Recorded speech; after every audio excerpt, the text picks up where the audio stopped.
فرمایا وَمَن يُعَظِّمْ شَعَائِرَ اللَّهِ فَإِنَّهَا مِن تَقْوَى الْقُلُوبِ۔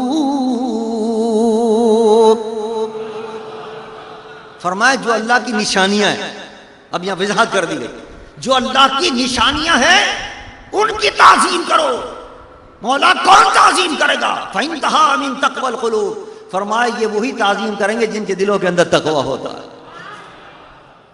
یا اس کے معنی یہ بھی ہے فَإِنَّهَا مِن تَقْوَى الْقُلُوبِ کہ جو میری نشانیوں کی تعظیم کریں گے اللہ ان کو دل کا تقوی عطا فرما دے گا، متقی بن جائیں گے، ولی بن جائیں گے وہ میری نشانیوں کی تعظیم کر کے۔ مولا تیری نشانیاں کیا کیا ہیں؟ فرمایا ان الصفا والمروہ من شعائر اللہ، یہ صفا مروہ بھی میری نشانی ہے۔ کیوں نشانی بن گئی؟ اللہ کا اس سے کیا تعلق؟ اللہ کے ایک ولی بھی نہیں بلکہ ولیہ حضرت حاجرہ کے قدم لگ گئے۔ حضرت حاجرہ فری ہیں صفا و مروہ کے اندر، صفا و مروہ میں حضرت حاجرہ اللہ کی ولیہ کے قدم لگ گئے، تو صفا مروہ بھی اللہ کا فرماتا ہے میری نشانی ہو گئے۔ پتہ یہ چلا کہ خود ولی جو ہے وہ بھی اللہ کی نشانی ہے۔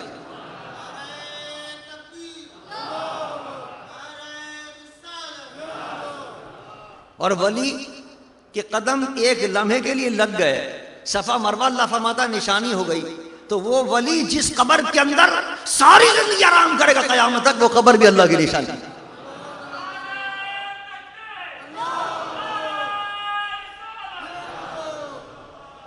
قرآن پاک یہ اللہ کا کلام ہے، یہ بھی اللہ کی نشانی ہے۔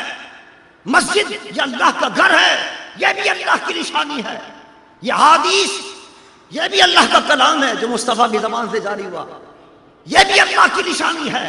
یہ اولیاء کرام یہ بھی اللہ کی نشانیاں ہیں۔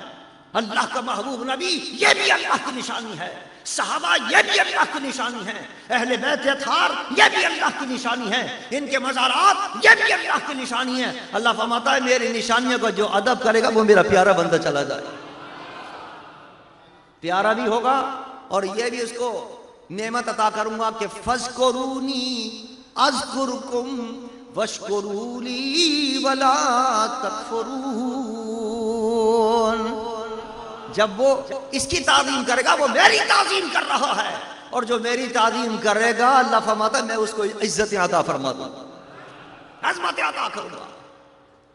عزت عظمت ان کو ملتی ہیں جو اللہ کی نشانیوں کی تعظیم کرتے ہیں، اللہ کے ولیوں کی تعظیم کرتے ہیں۔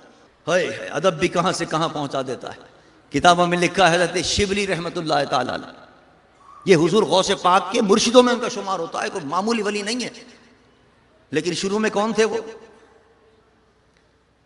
شروع میں آوارہ سے ایک انسان، نوجوانی کے نشے میں دھت، گناہوں کی دلدل میں پھنسا ہوا شخص شبلی، کوئی سوچ بھی نہیں سکتا کہ اس کی زندگی ایسی ہوگی شروع کی کہ گناہوں کے اندر پڑے۔ لیکن ایک دن جا رہے تھے راستے کے اندر،